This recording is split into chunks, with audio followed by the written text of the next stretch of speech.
Now what am I to do? No time to appease both sides, cause haters will stay mad till the girl's pantyhose dry up. So keep hating, keep bitching, get my profile up. And this is how you flip it, man. Salut à tous, bienvenue dans Asvel Time. Au menu de ce numéro de novembre, bien Justin Harper, ce sera notre invité, l'ailier fort de l'équipe villeurbannaise, drafté par les Cavaliers de Cleveland, c'était en 2011. Il évolue maintenant au sein de la formation villeurbannaise. Il répondra à mes questions dans quelques minutes. Et puis Gaëtan Muller sera également présent avec nous. Le président délégué de l'Asvel Basket s'exprimera sur la venue de Jordi Bertomeu, le président de l'Euroleague qui était présent ici la semaine dernière à l'Astrobal. Mais on commence tout de suite ce numéro d'Asvel Time par le top 10 des meilleures actions de l'équipe villeurbannaise en début de saison.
La dernière possession de la loupe.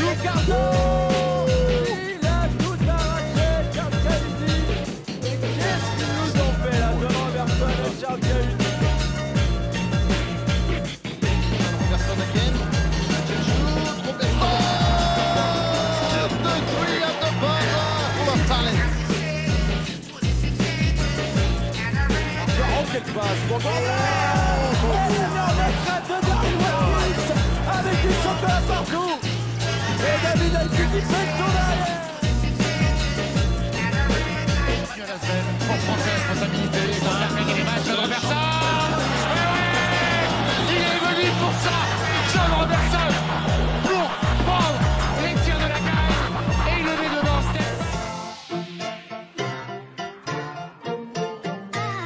Le top 10 de ce début de saison de l'Asvel avec un des joueurs dans ce top 10 qui est Justin Harper et qui a accepté d'être notre invité dans Asvel Time. Hello, Justin. Hello. Justin, you come from Richmond, Virginia. Yes. Okay. Yes. You were drafting with Les Cavaliers of Cleveland in 2011, and then you came in Strasbourg for the first year in Yes. France. What about this year in Strasbourg? It was fun. It was fun. It was a new experience for me. I got drafted. It just so happened to be the lockout year. So during the lockout, I wanted to get some experience playing professionally before the NBA. So I got a chance to play with my college teammate in Strasbourg, and it was a great experience playing under Coach Collet.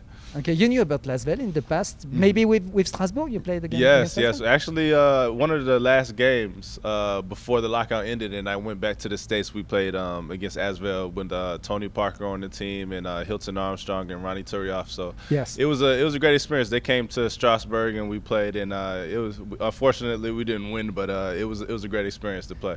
What do you think you can bring to Lasvel?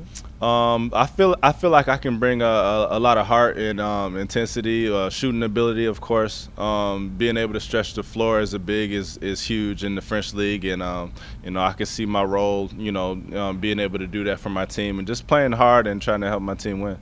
And you know that you bring some music with you. Because oh yeah, we've listened to the music you bring with you. Oh yeah, music is a big part of my life. I was actually in marching band. I played the saxophone when I was younger, so music is very, very important. Very important for you. You heard about it before the game, not during the game, of course, but before the game. And which type of music? Usually R&B, hip hop, some hardcore rap music, just whatever to get me focused and hyped up for the game. Ok, si vous voulez découvrir le type de musique qu'écoute Justin Harper, vous allez sur le site de l'Asvel Basket, la playlist Deezer de Justin, elle est disponible sur le site de l'Asvel Basket. Et puis Justin, on a braqué nos caméras sur lui durant le match face à la JDA Dijon. On le regarde tout de suite en images, Justin Harper en action.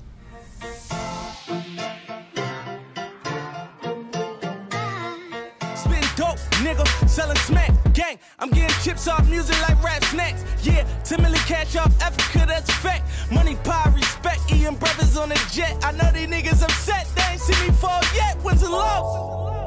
Rebond Justin Harper à 3 points. Bla bla bla bla bla bla bla bla bla bla bla bla. Justin Harper, voilà, ça c'est la grande classe. Servi sur un shoot ouvert.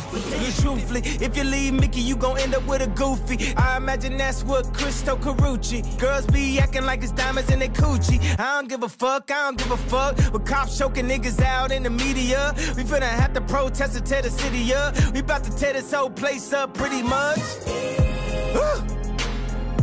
You know it's all your fault. Nobody.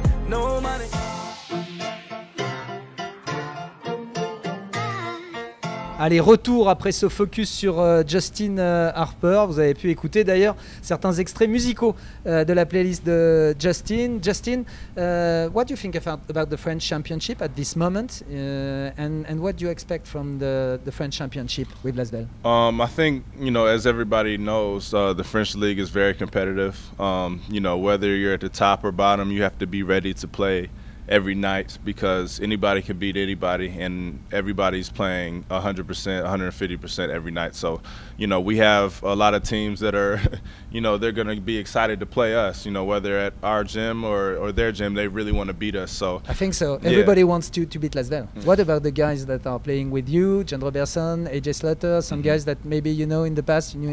Or? Yeah, well, a couple of the guys are new that I'm just meeting for the first time and playing with for the first time. And we have a great group of guys, and everybody wants to win. I think that's our focus and our expectation. My personal expectation is the same as the teams. Like we've built this team to win, and it's going to be some ups and downs, but we have the tools it takes to get the job done. What is the most impressive on the ground with the guys you play with? Who said, okay, I want to be one player on the team? Which one? Oh, anybody else on the team? Yes.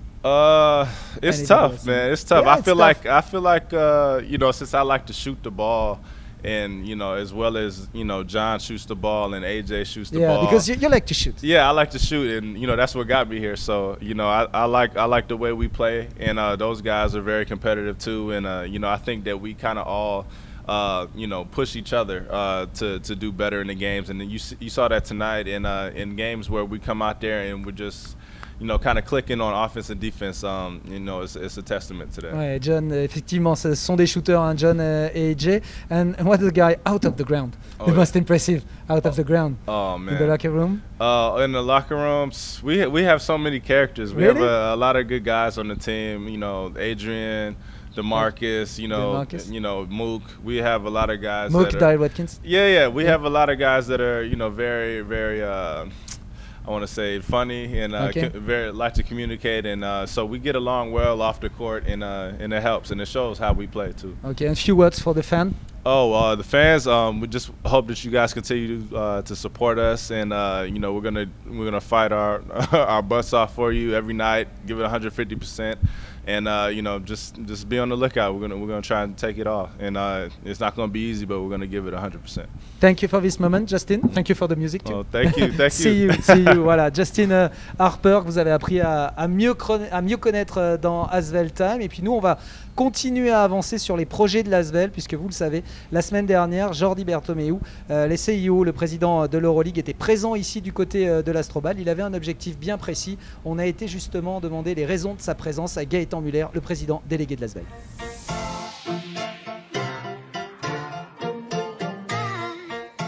Gaëtan Muller est avec nous, président délégué de l'Asvel Basket. Gaëtan, on souhaitait s'entretenir avec vous de la venue de Jordi Bertomeu, le CIO de l'Euroleague, la semaine dernière du côté de l'Astrobal. L'objectif de cette venue, Gaëtan? L'objectif tout d'abord, c'est de pouvoir montrer l'évolution que le club a pu avoir dans ces 3 dernières années. Depuis que nous avons repris le club avec Tony, tout le monde le sait, c'est un objectif clair et annoncé. Nous souhaitons pouvoir arriver en Euroleague le plus vite possible. C'est un de nos objectifs. Et donc, il y a 3 ans, j'avais eu l'opportunité d'accueillir Jordi sur une journée à Lyon et à Villeurbanne pour lui parler du projet. Et j'ai envie de dire que là, c'était l'opportunité de pouvoir lui présenter des choses un petit peu plus concrètes et puis vérifier par la même occasion que nos dires n'étaient pas des paroles en l'air, mais plutôt des choses vraies. Et donc, c'était important pour nous de pouvoir le rencontrer, lui expliquer et puis clairement se positionner pour cette fameuse Euroleague que l'on souhaite au plus vite rejoindre. C'est l'occasion d'un premier bilan après cette venue, un bilan plutôt positif? Je pense que c'est un bilan positif à tout point de vue. Tout d'abord d'un point de vue politique, parce que Jordi n'est pas sans savoir, parce qu'il connaît le club depuis maintenant près de 15 ans, qui a toujours eu un petit peu cette guerre de clochers entre Villeurbanne, Lyon, Villeurbanne, et c'était un des points sur lesquels j'avais non pas engagé ma parole, mais dit en tout cas que nous ferions nos meilleurs efforts pour justement dépasser ce sujet, et je pense que c'est chose faite aujourd'hui. Bon, on l'a bien compris, ça veut dire que le projet Euroleague s'imbrique totalement dans l'ensemble des autres projets, Grande Salle, Tony Parker Adequate Academy. Totalement, c'est primordial. Aujourd'hui, il a été quand même assez rassuré dans le sens où il voit comment, excusez-moi de parler beaucoup business, mais malgré tout, il faut en parler. La question pour Jordi, c'est comment être en mesure d'avoir une équipe très compétitive dans les années à venir. La seule réponse, c'est, il y en a 2 pour moi. C'est le développement du budget, mais aussi le développement de la formation. On a la chance en France d'avoir le plus gros potentiel de joueurs formés au monde, après les États-Unis, et qui deviennent professionnels. Et donc, il faut pouvoir exploiter cette chance. Et nous, notre solution, c'est de dire, si on arrive et on a l'opportunité de récupérer les jeunes joueurs très rapidement et qui sont sous convention avec nous, on peut derrière, évidemment, travailler et puis pouvoir les intégrer au cursus et à l'équipe professionnelle, et à moindre coût, bien évidemment, puisqu'on sait que quand on forme, c'est toujours plus facile que d'aller après les signer quand ils sont déjà à 2-3 millions de valeur. CQFD Amine Noua, bien sûr, pur produit de la formation villeurbannaise. Sofiane, bien sûr, et Théo Malédon qui seront les prochains espoirs du basket villeurbanais. Merci beaucoup, Merci Gaëtan, d'avoir fait ce point avec nous. On se retrouvera bien sûr tout au long de la saison, parce qu'il se passe beaucoup de choses ici au cœur de l'Asvel, outre le sportif, et on se retrouvera tout au long de la saison, donc ensemble pour faire ces bilans et pourquoi pas prendre une direction Euroleague européenne dès l'année prochaine. Salut à tous. Au revoir.